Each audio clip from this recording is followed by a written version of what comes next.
नमस्कार। इस YouTube channel से जुड़े सभी फॉलोअर्स व्यूअर्स को मेरा दिल से नमस्कार। मेरा नाम शरद कोहली है और इस चैनल में जैसा कि नाम है जेब की बात होती है आपकी जेब की, आपकी पॉकेट की, आपके फाइनेंसेस की, आपके रुपए की, आपके पैसे की, आपके बैंक बैलेंस की, आपके निवेश की। लक्ष्य कि वो निरंतर बढ़ता रहे, आपको दिन दुगनी रात चौगनी प्रगति उन्नति देता रहे। और फाइनेंस से संबंधित, आपके बैंकों से संबंधित, आपके टैक्स से संबंधित, आपके निवेश से संबंधित, आपके खर्च से संबंधित। तो आज बात करते हैं थोड़े ही शब्दों में गोल्ड की। बहुत सारे मेरे पास सवाल आते हैं, लोग पूछते हैं कि आखिर कितना गोल्ड में निवेश करना चाहिए। मान लीजिए मेरे पास 10 लाख रुपए हैं, तो उसमें से गोल्ड में कितने में निवेश करूं। तो एक फाइनेंशियल एक्सपर्ट होने के नाते 15 से 20% आपके टोटल निवेश का गोल्ड में होना चाहिए। क्यों होना चाहिए आप पूछेंगे? तो हिस्ट्री, इतिहास ये बताता है। अगर हम पिछले 3 साल का गोल्ड पे रिटर्न देखें तो 16.7%, 16.7% उसका रिटर्न था।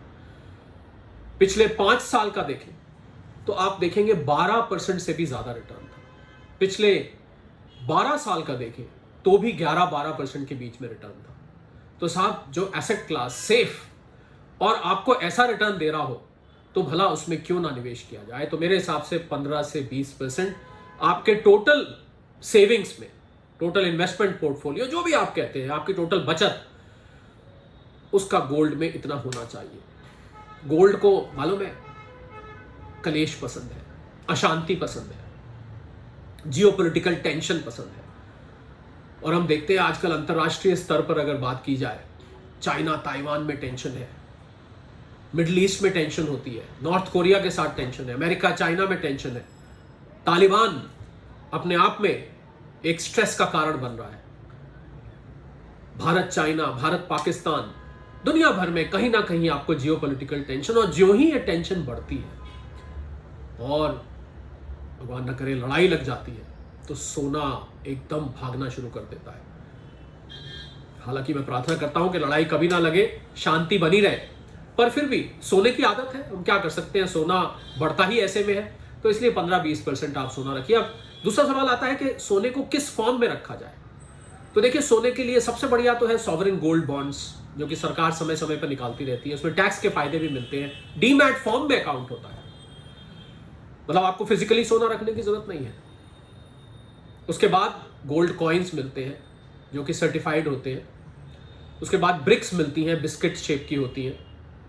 जो सबसे खराब तरीका है निवेश अगर आपको करना है तो वो है ज्वेलरी।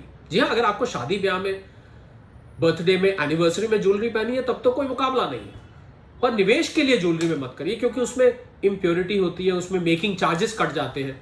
तो ये हो सकता है कई बार आपने थोड़ी कमाई करी, उसमें से कुछ मेकिंग चार्जेस ज्वेलर ने काट लिए, पैसे तो मिल गए आपको पर कट के मिले। तो मुझे लगता है कि ज्वेलरी निवेश का तरीका नहीं है।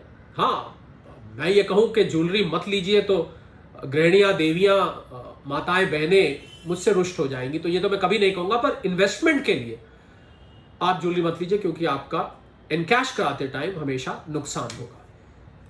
तो निवेश करिए डीमैट फॉर्म में। और आजकल एक एक्सचेंज ट्रेडेड फंड्स भी होते हैं, gold exchange traded funds, ETF जिनको कहते हैं, उसमें भी आप निवेश कर सकते हैं। जी हाँ, तो गोल्ड, जैसा कि मैंने आपको कहा कि आपके पोर्टफोलियो में इन्वेस्टमेंट में जरूर होना चाहिए 15 से 20%। मतलब आपके पास अगर 10 लाख रुपया है तो 1.5-2 लाख, 1 लाख रुपया है तो 15-20 हज़ार अवश्य होना चाहिए। इन्वेस्ट करिए डीमैट फॉर्म में, लॉकर वगैरह में रख सकते हैं, लोग जनरली लॉकर में रखते हैं। घर पे ज्यादा गोल्ड वैसे भी नहीं रखना चाहिए, आजकल सेफ भी नहीं होता है।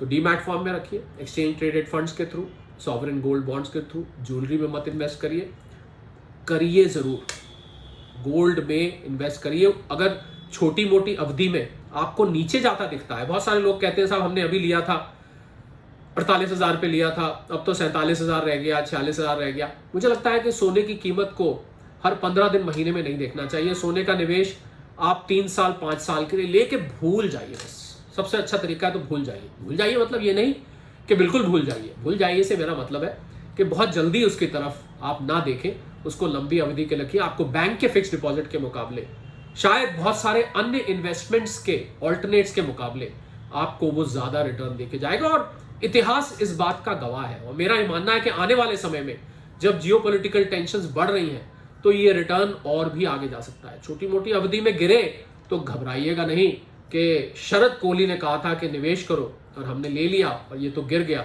जी नहीं, मैं लंबी अवधि की बात कर रहा हूं। तो उम्मीद करता हूं कि आप अपने पोर्टफोलियो का कुछ हिस्सा, अगर आप गोल्ड में पहले से इन्वेस्टेड नहीं है, अब आप इन्वेस्ट करेंगे। कोई सवाल हो तो मेरे इस चैनल पे आप कमेंट करिए, आप उस पर अपने सुझाव दीजिए। इसी प्रकार मैं आपके लिए इस पॉकेट की बात, जेब की बात में नई नई चीज़ें जो कि आपकी जेब को और भरेंगी, जो कि आपके बटुए को, पर्स को, वॉलेट को और मोटा करेंगी, आपके बैंक बैलेंस को बढ़ाएंगी, आपकी बचत कराएंगी, ऐसी चीज़ें मैं लेके आता रहूँगा। सब्सक्राइब करिए, कमेंट करिए, पसंद आए तो ज़रा लाइक भी दबा दीजिए। जेब की बात अगले एपिसोड तक के लिए बहुत बहुत धन्यवाद।